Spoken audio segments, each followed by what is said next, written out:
El mundo de Sofía. Capítulo 14. Dos civilizaciones.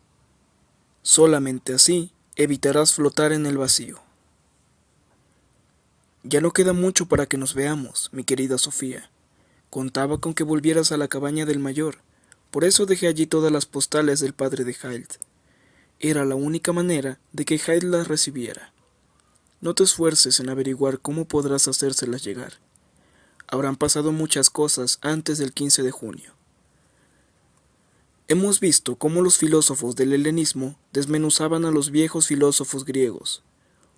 Hubo además ciertas tendencias a convertirlos en fundadores de religiones. Plotino no estuvo muy lejos de rendir culto a Platón como el salvador de la humanidad. Pero sabemos que hubo otro salvador que nació justo en el periodo que acabamos de estudiar, aunque viniera de la región grecorromana. Estoy hablando en Jesús de Nazaret.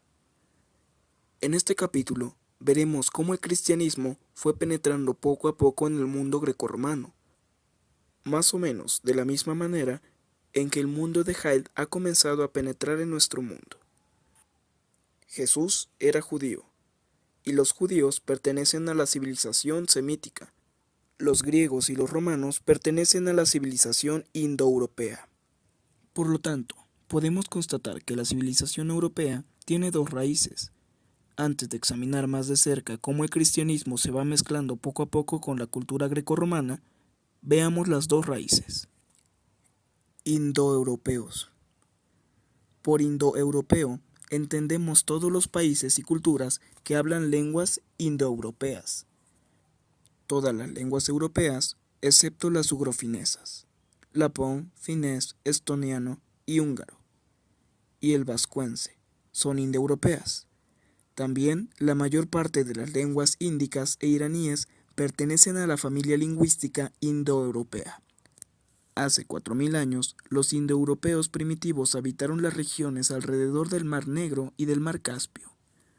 Pronto se inició una migración de tribus indoeuropeas hacia el sureste, en dirección a Irán y la India. Hacia el suroeste, en dirección a Grecia, Italia y España. Hacia el oeste, a través de Centro Europa hasta Inglaterra y Francia. En direcciones noroeste, hacia el norte de Europa y en direcciones norte hasta Europa del Este y Rusia. En los lugares donde llegaron los indoeuropeos se mezclaron con las culturas preindoeuropeas, pero la región y la lengua indoeuropeas jugarían un papel predominante. Esto quiere decir que tanto los escritos Vedas de la India como la filosofía griega y la mitología de Snorri se escribieron en lenguas que estaban emparentadas, pero no solo las lenguas estaban emparentadas. Lenguas emparentadas también suele implicar pensamientos emparentados, razón por la cual solemos hablar de una civilización indoeuropea. La cultura indoeuropea se caracterizaba ante todo por su fe en múltiples dioses. A esto se llama politeísmo. Tanto los nombres de los dioses como muchas palabras y expresiones religiosas se repitieron en toda la región indoeuropea. Te pondré algunos ejemplos. Los antiguos hindúes rendían culto al dios celeste Diaus. En griego, este dios se llamaba Zeus, en latín, Lúpiter. En realidad, Lei Pater, es decir, ley del padre, y en antiguo nórdico, Tri. De manera que los nombres Diaus, Zeus, Lob y Tyr son distintas variantes dialectales de una misma palabra. Te acordarás de que los vikingos del norte creían en unos dioses que llamaron Aesir, los gigantes. También esta palabra utilizada para dioses se repite en toda la región indoeuropea. En sánscrito se llaman Asura y en iraní Aura. Otra palabra, Dios, es en sánscrito Deva, en latín Deus y en antiguo nórdico Tibur. Algunos mitos muestran cierto parecido en toda la región indoeuropea. Cuando Snorri habla de los dioses nórdicos, algunos de los mitos recuerdan a mitos hindúes relatados 2000 o 3000 años antes. Es evidente que los mitos de Snorri tienen rasgos de naturaleza nórdica, así como los hindúes tienen rasgos de naturaleza hindú. No obstante, muchos mitos tienen una esencia que debe proceder de un origen común, Una esencia de ese tipo se aprecia sobre todo en los mitos sobre bebidas que hacen al hombre inmortal y en los que tratan sobre la lucha de los dioses contra monstruos del caos.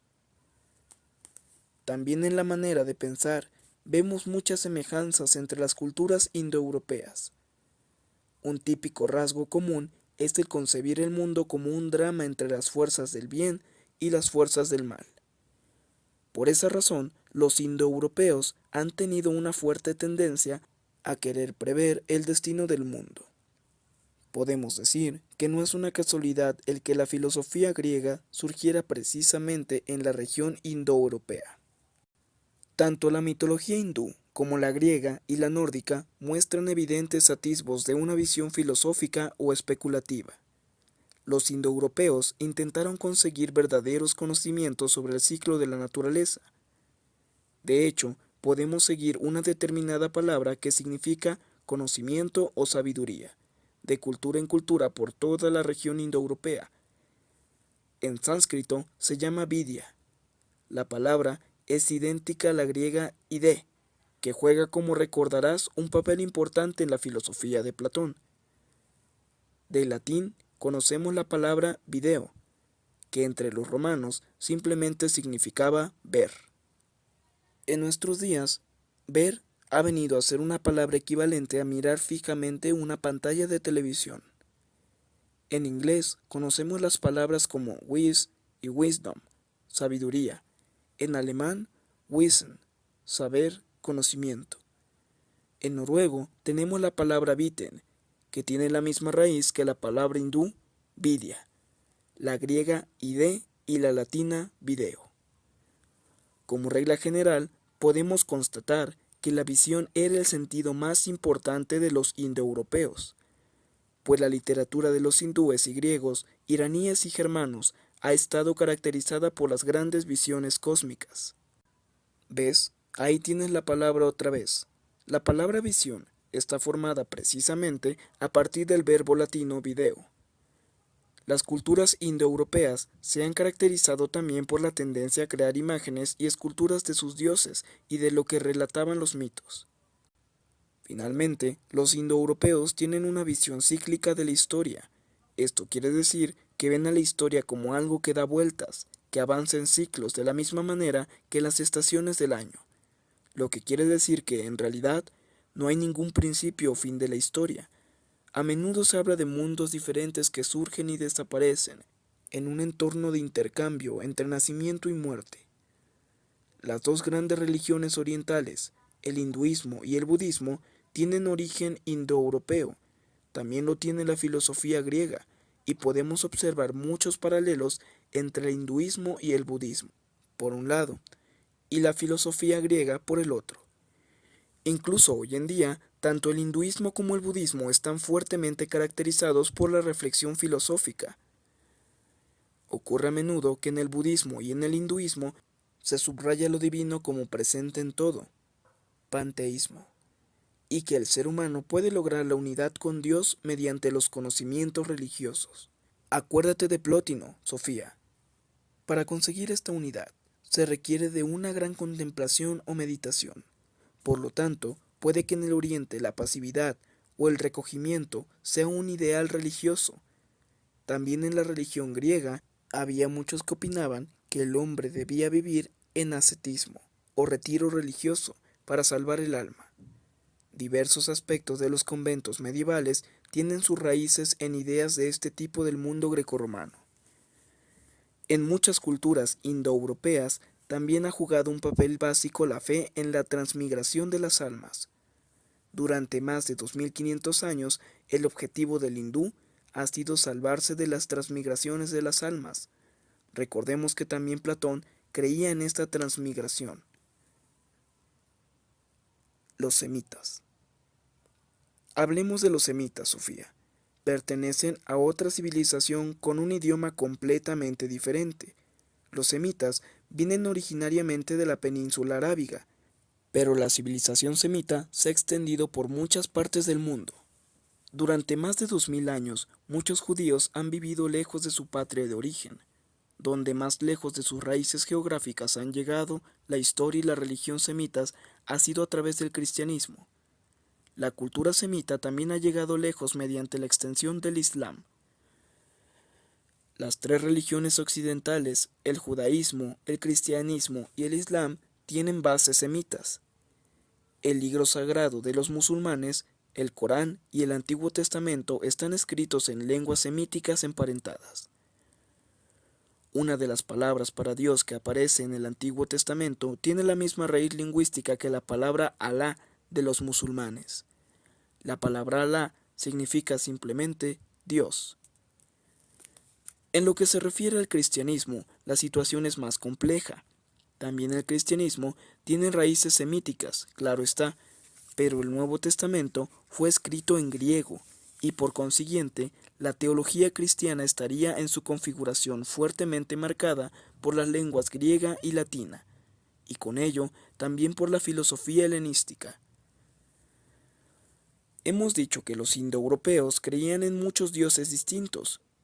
En cuanto a los semitas, resulta también sorprendente que desde muy temprano se unieran en torno a un solo Dios. Esto se llama monoteísmo. Tanto en el judaísmo como en el cristianismo y en el islam, una de las ideas básicas es la de que hay un solo Dios. Otro rasgo semítico común es que los semitas han tenido una visión lineal de la historia. Con esto se quiere decir que la historia se considera como una línea. Dios creó un día el mundo y a partir de ahí comienza la historia. Pero un día la historia concluirá. Será el día del juicio final, en el que Dios juzgará a vivos y muertos. Un importante rasgo de las tres religiones occidentales es precisamente el papel que juega la historia. Se cree que Dios interviene en la historia, o más concretamente, la historia existe para que Dios pueda realizar su voluntad en el mundo.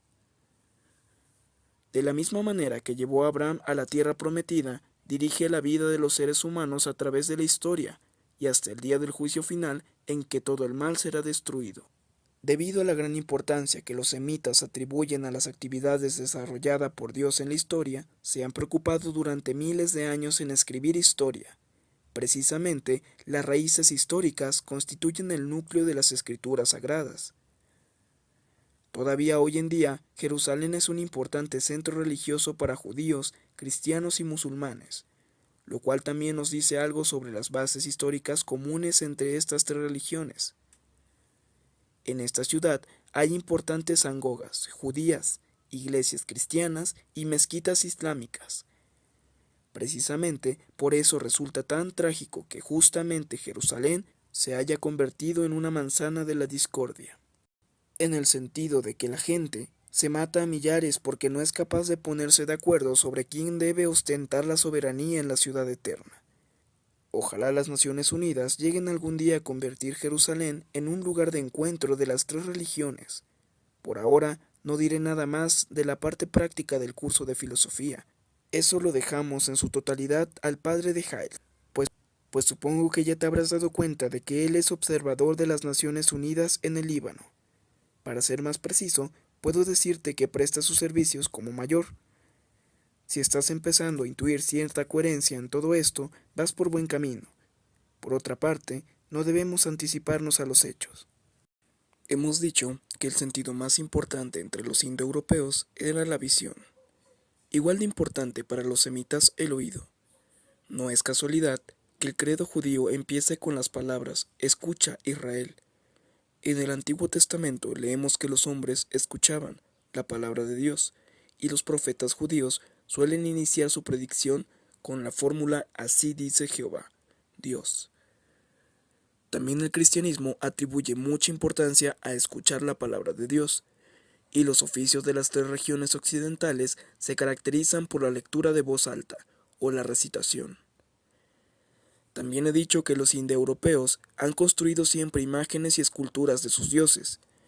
Igualmente típico resulta que los semitas hayan practicado una especie de prohibición de imágenes, lo que significa que no está permitido crear imágenes o escultura de Dios o de lo sagrado.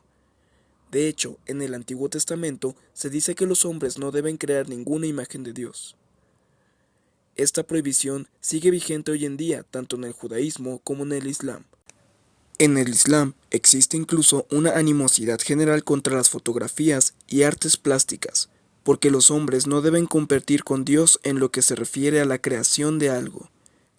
Sin embargo, dirás, en la iglesia cristiana abundan las imágenes de Dios y de Cristo.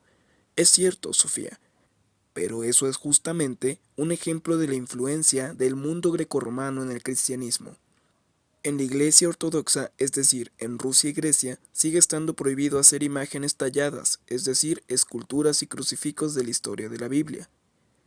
Al contrario de lo que pasa en las grandes religiones orientales, las tres regiones occidentales resaltan el abismo entre Dios y su creación. El objetivo no es salvarse de la transmigración de las almas, sino del pecado y de la culpa. Además, la vida religiosa en estas religiones se caracteriza más por las oraciones, predicaciones y lectura de las escrituras sagradas que por autocontemplación y meditación. Israel. No pretendo competir con tu profe de religión, querida Sofía. No obstante, conviene hacer un breve resumen de los antecedentes judíos del cristianismo. Todo empezó cuando Dios creó el mundo. En las primeras páginas de la Biblia se habla de esta creación, pero más tarde los hombres se rebelaron contra Dios. El castigo no fue solo una expulsión de Adán y Eva del jardín del Edén, sino también la entrada de la muerte en el mundo. La desobediencia de los hombres a Dios atraviesa como un hilo rojo toda la Biblia. Si seguimos leyendo el Génesis, nos enteraremos del diluvio y del arca de Noé. Luego, leemos que Dios estableció un pacto con Abraham y su estirpe. Según ese pacto, Abraham y su estirpe cumplirían los mandamientos de Dios, y a cambio, Dios se comprometería a proteger a los descendientes de Abraham. Este pacto fue renovado cuando Moisés recibió las tablas de la ley en el monte Sinaí. Esto ocurrió alrededor de 1200 años antes de Cristo. Para entonces, los israelitas llevaban mucho tiempo de esclavitud en Egipto. Mediante la ayuda de Dios, el pueblo pudo volver a Israel. Alrededor del año 1000 antes de Cristo, es decir, mucho antes de la existencia de ninguna filosofía griega, oímos hablar de tres grandes reyes en Israel. El primero fue Saúl, luego vino David, y tras él el rey Salomón. Todo Israel estaba entonces unido en una sola monarquía y vivió particularmente bajo el reinado del rey David. Una época de grandeza política, militar y cultural. En su investidura, los reyes eran ungidos por el pueblo, obteniendo el título de Mesías, que significaba el ungido. En el contexto religioso, los reyes eran considerados intermediarios entre Dios y el pueblo. A los reyes se les llamaba, por lo tanto, hijos de Dios, y el país podía entonces llamarse Reino de Dios. Pero Israel no tardó mucho en debilitarse, y pronto se dividió en un reino norte, Israel, y un reino sur, Judea.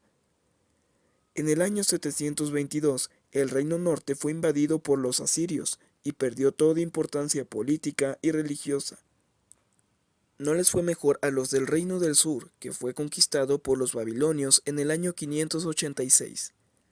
El templo quedó destruido y gran parte del pueblo fue conducido a Babilonia. Esta prisión babilónica duró hasta el año 539, en que el pueblo pudo volver a Jerusalén para reconstruir su gran templo. No obstante, durante la época anterior a nuestra era, los judíos estuvieron constantemente bajo dominio extranjero. Los judíos se preguntaban por qué se había disuelto el reino de David y por qué su pueblo estaba siempre sometido a tantas desgracias, si Dios había prometido proteger a Israel. Pero el pueblo, por su parte, había prometido cumplir los mandamientos de Dios. Poco a poco se iba extendiendo la creencia de que Dios estaba castigando a Israel por su desobediencia. Desde aproximadamente el año 750 a.C., surgieron una serie de profetas que predicaron el castigo de Dios a Israel porque el pueblo no cumplía los mandamientos del Señor. Un día Dios juzgaría a Israel, decían. A esta clase de predicciones las llamamos profecías del juicio final. Pronto surgieron también profetas que decían que Dios salvaría una pequeña parte del mundo y enviaría a un príncipe de la paz o un rey de la paz de la estirpe de David para que restituyera el antiguo reino de David. De esta manera el pueblo tendría un futuro feliz. Este pueblo que camina en la oscuridad verá una gran luz, dijo el profeta Isaías, y sobre aquellos que habitan el país de las sombras, la luz brotará a rayos. A este tipo de profecías las llamamos profecías de salvación. Para ser más preciso, el pueblo de Israel vivió feliz bajo el rey David. Conforme las cosas empeoraban para los israelitas, los profetas predicaban la llegada de nuestro nuevo rey de la estirpe de David. Este Mesías, o Hijo de Dios, salvaría al pueblo, reconstruiría a Israel como gran potencia y fundaría un reino de Dios. Jesús. Bueno, Sofía, supongo que me sigues todavía. Las palabras claves son Mesías, Hijo de Dios, salvación y reino de Dios. Al principio todo esto se interpretó en un sentido político. También en la época de Jesús había mucha gente que se imaginaba que llegaría un nuevo Mesías en forma de líder político, militar y religioso, del mismo calibre que el rey David. Este Salvador se concebía como un liberador nacional que acabaría con los sufrimientos de los judíos bajo el dominio romano. Pues sí, muchos pensaban así, pero también había gente con un horizonte un poco más amplio. Durante varios siglos antes de Cristo habrían surgido nuevos profetas que pensaban que el Mesías prometido sería el Salvador del mundo eterno. No solo salvaría del yugo de los israelitas, sino que además salvaría a todos los hombres del pecado, de la culpa y de la muerte. La esperanza de una salvación, en este sentido de la palabra, se había extendido ya por toda la región helenística, y llega Jesús. No fue el único que se presentó como el Mesías prometido. También Jesús utiliza las palabras Hijo de Dios, Reino de Dios, Mesías y Salvación. De esta manera, conectaba siempre con las antiguas profecías. Entra en Jerusalén montado en un asno, y se deja vitorear por las masas como el Salvador del pueblo.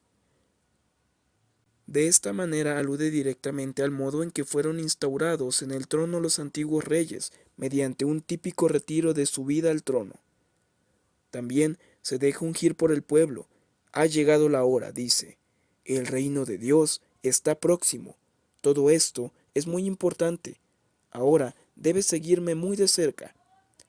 Jesús se distinguía de otros mesías en el sentido de que dejó muy claro que no era ningún rebelde militar o político. Su misión era mucho más importante. Predicó la salvación y perdón de Dios para todos los hombres, y decía a las gentes con las que se encontraba, «Te absuelvo de tus pecados». Resultaba bastante inaudito en aquellos tiempos repartir la absolución de esa manera. Más escandaloso aún era que llamara Padre, Abba, a Dios. Esto era algo totalmente nuevo entre los judíos de la época de Jesús. Por eso tampoco tardaron mucho en levantarse entre los letardos protestas contra él. Al cabo de algún tiempo, iniciaron los preparativos para que fuera ejecutado. Precisando más, mucha gente en la época de Jesús esperaba la llegada con gran ostentación, es decir, con espadas y lanzas, de un Mesías que reinstauraría el reino de Dios. La expresión reino de Dios también se repite en toda la predicción de Jesús, aunque en un sentido muy amplio. Jesús dijo que el reino de Dios es amor al prójimo, preocupación por los débiles y los pobres y perdón para los que han ido por el mal camino. Se trata de un importante cambio en el significado de una expresión vieja y medio militar. El pueblo andaba esperando a un general que pronto proclamaría un reino de Dios. Y llega Jesús, vestido con una túnica y sandalias, diciendo que el reino de Dios o el nuevo pacto significa que debes amar al prójimo como a ti mismo. Y hay más, Sofía. Dijo además que debemos amar a nuestros enemigos. Cuando nos golpean, no debemos devolver el golpe. ¿Qué va? Debemos poner la otra mejilla. Y debemos perdonar no 7 veces, sino 70 veces 7. Con su propio ejemplo, Jesús demostró que no se debía dar la espalda a prostitutas, aduaneros corruptos y enemigos políticos del pueblo. Y fue aún más lejos, dijo que un sinvergüenza que ha despilfarrado toda la herencia paterna, o dudoso aduanero que ha cometido fraude, es justo ante Dios si se dirige a él y le pide perdón. Tan generoso es Dios en su misericordia. Pero, ¿sabes? Aún fue un poco más lejos. Aunque no te lo vayas a creer, Jesús dijo que esos pecadores son más justos ante Dios y por ello más merecedores del perdón de Dios que los irreprochables fariseos y ciudadanos de seda, que andaban por la vida tan orgullosos de su irreprochabilidad. Jesús subrayó que ningún hombre puede hacerse merecedor de la misericordia de Dios por sí mismo. No podemos salvarnos a nosotros mismos. Muchos griegos pensaban que eso era posible.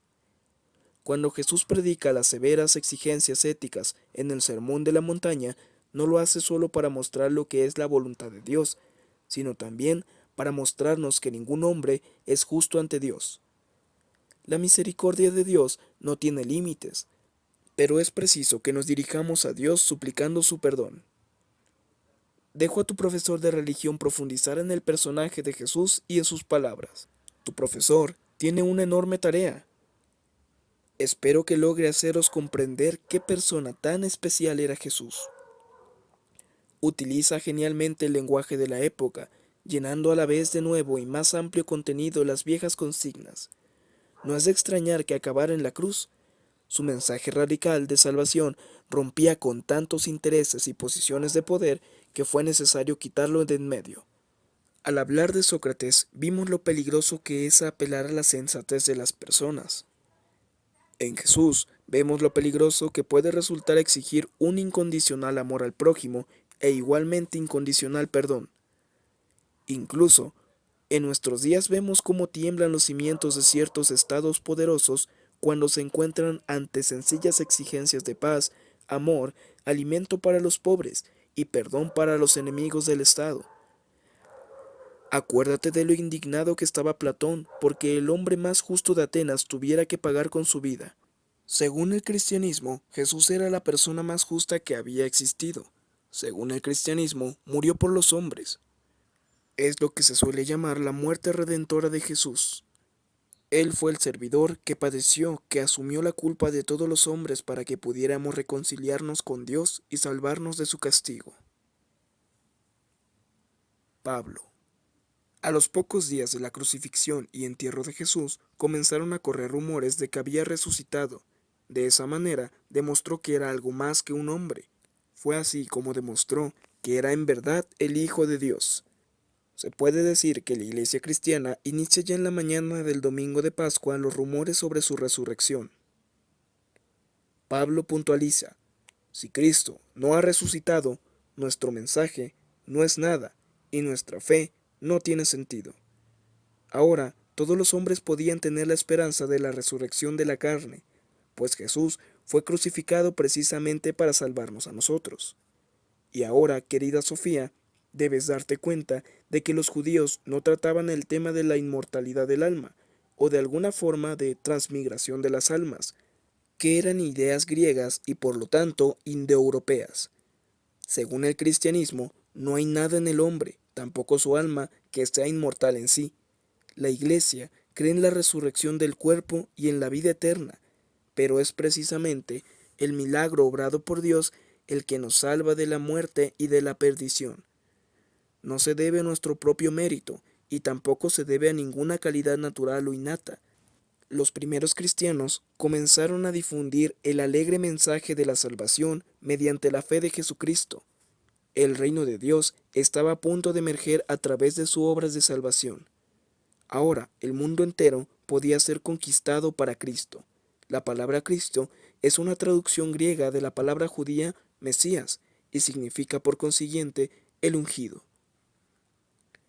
Pocos años después de la muerte de Jesús, el fariseo Pablo se convirtió al cristianismo. Mediante sus muchos viajes de misión por todo el mundo grecorromano, convirtió el cristianismo en una religión mundial.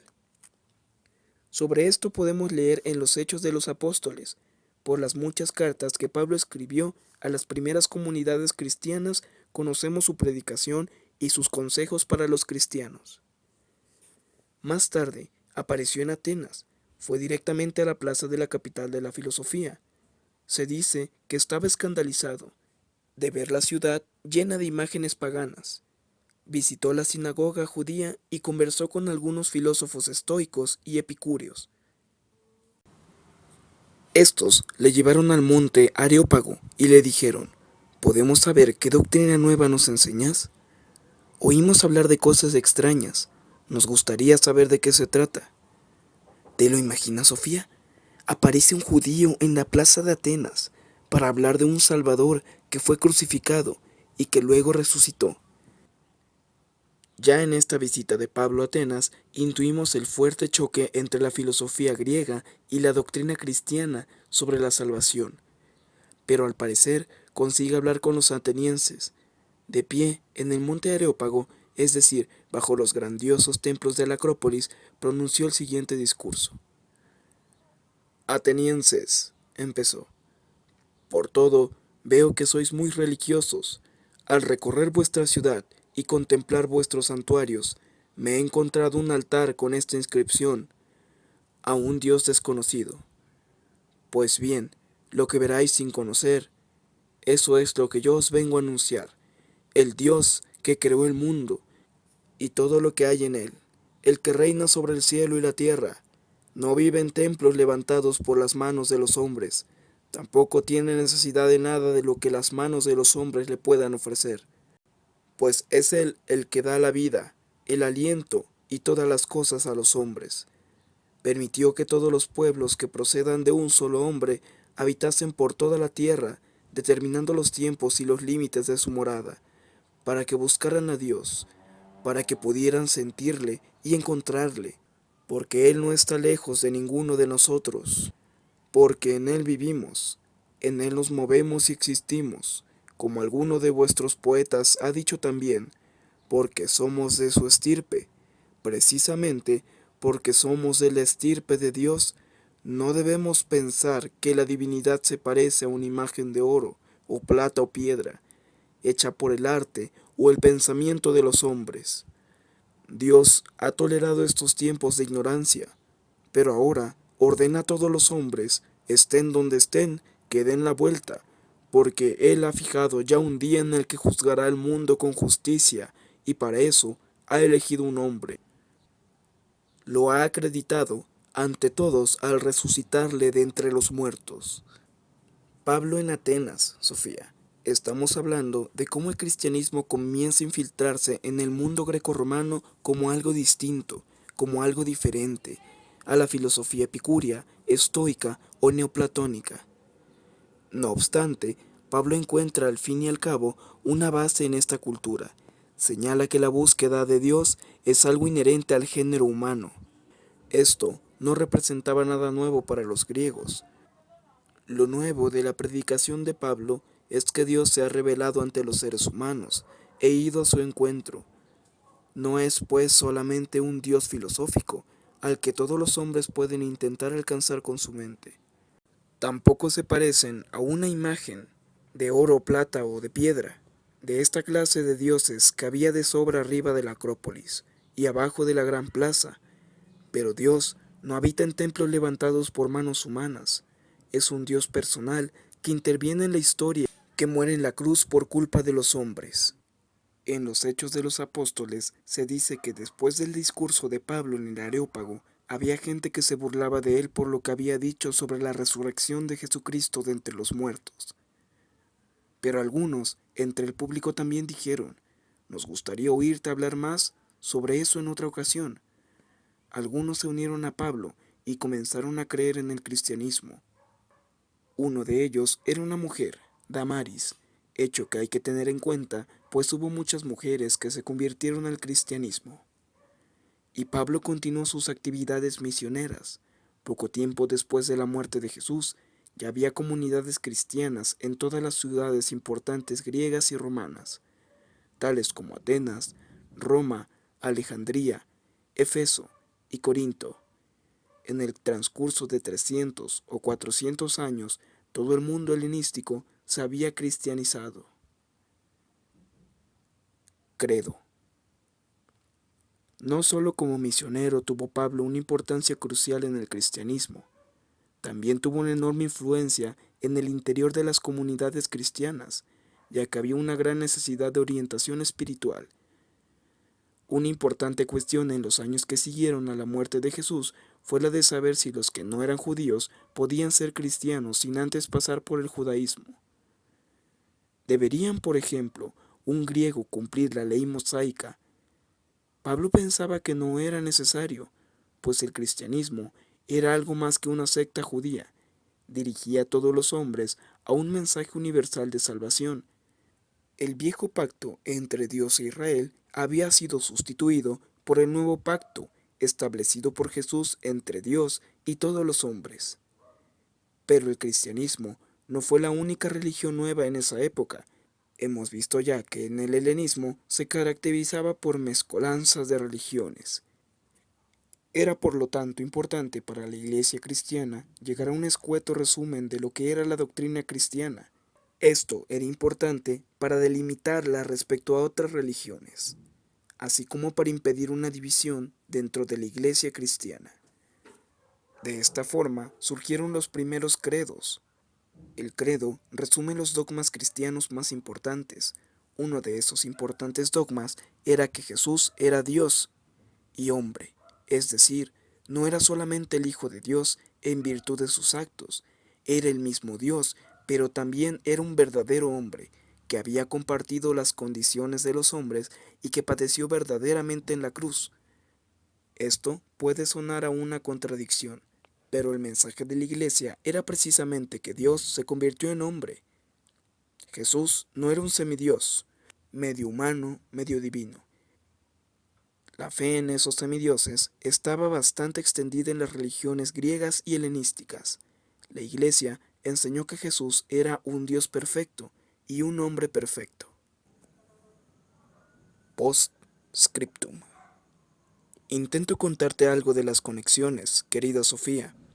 Con la entrada del cristianismo en el mundo grecorromano, acontece un encuentro convulsivo entre dos civilizaciones, pero también estamos a punto de salir de la antigüedad.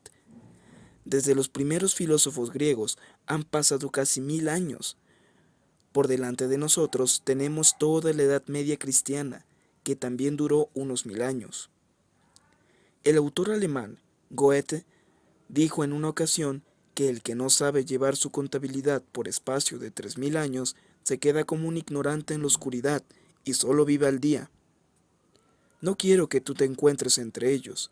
Estoy haciendo lo posible para que te des cuenta de tus raíces históricas. Solamente así serás un ser humano. Solamente así serás más que un mono desnudo. Solamente así evitarás flotar en el vacío. Solamente así serás un ser humano. Solamente así serás algo más que un mono desnudo. Sofía se quedó sentada un rato mirando el jardín a través de los huecos del seto. Había empezado a comprender lo importante que era conocer sus raíces históricas. Al menos había sido importante para el pueblo de Israel. Ella no era más que una persona casual. No obstante, si conocía sus raíces históricas, se volvía un poco menos casual. Ella solo viviría algunos años en este planeta. Pero si la historia de la humanidad era su propia historia, entonces ella tenía en cierto modo muchos miles de años. Sofía recogió todas las hojas y salió del callejón. Dando pequeños y alegres saltos, cruzó el jardín y subió corriendo a su cuarto.